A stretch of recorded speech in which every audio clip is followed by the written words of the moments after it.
ಹಾಗಾದ್ರೆ ಚಿನ್ನ ಮತ್ತು ಬೆಳ್ಳಿಯ ಹೂಡಿಕೆ ಬಗ್ಗೆ ಏನು ಹೇಳ್ತೀರಿ ನೀವು? ಚಿನ್ನ ಮತ್ತು ಬೆಳ್ಳಿ ಹೂಡಿಕೆ ಇವತ್ತಲ ಟ್ರೆಂಡ್ ನೋಡಿಬಿಟ್ಟು ನಾವೇನಾದರೂ ಹೂಡಿಕೆ ಮಾಡ್ತೀವಿ ಅಂದರೆ it is a wrong thing. Already appreciate ಆಗಿಬಿಟ್ಟಿದೆ ಪ್ರೈಸು, ಯಾರಿಗೂ ಗೊತ್ತಿದ್ದಿದ್ದಿಲ್ಲ. ಇನ್ಫ್ಯಾಕ್ಟ್ ಯಾರೇ ಬಂದರೂ ಇದನ್ನು ಈ ಪ್ರಿಡಿಕ್ಷನ್ ಮಾಡಲಿಕ್ಕೆ ಹಾಕಿದ್ದಿಲ್ಲ. ಈಗ ಅಪ್ರಿಷಿಯೇಟ್ ಆಗಿದೆ. ಈಗ ಹೂಡಿಕೆ ಮಾಡ್ತೀನಿ ಅಂದರೆ ನಿಮ್ಮ ರಿಸ್ಕ್ ರಿವಾರ್ಡನ್ನು ನೋಡಿಬಿಟ್ಟು ಹೂಡಿಕೆ ಮಾಡೋದು ಒಳ್ಳೆಯದು. ಯಾಕೆಂದರೆ ಇದೇ ಟ್ರೆಂಡು ಕಂಟಿನ್ಯೂಸ್ ಇರುತ್ತಂತೆ ಇಲ್ಲ. ನೀವು ಹಿಸ್ಟಾರಿಕಲಿ ತೆಗೆದು ನೋಡಿದರೆ 5-6 ವರ್ಷ ಪ್ರೈಸ್ ಅದೇ ವೇಗದಲ್ಲಿ ಅಥವಾ ಅದೇ ಮಂದಗತಿಯಲ್ಲಿ ಹೋಗಿರುವಂಥ ನಿದರ್ಶನಗಳಿವೆ. ಕಡಿಮೆ ಆಗಿರೋದು ಇದೆ.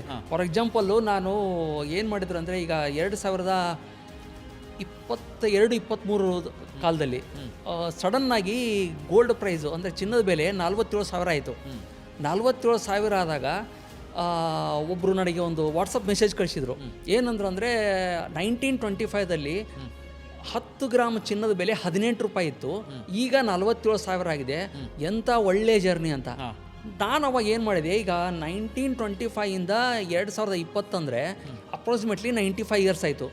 95 ಇಯರ್ಸ್ ಪೀರಿಯಡ್ದಲ್ಲಿ ಗೋಲ್ಡ್ 18 ರೂಪಾಯಿ ಇದ್ದದ್ದು 47,000 ಆಗಿದೆ ಅಂತ ಏನೋ ಒಳ್ಳೇದು ಅನ್ನಿಸ್ತು ನನಗೆ. ಬಟ್ ಕಂಪೌಂಡಿಂಗ್ ಗ್ರೋತ್ ನೋಡಿದರೆ it is just around 8.1%. F D ಅಷ್ಟೇ.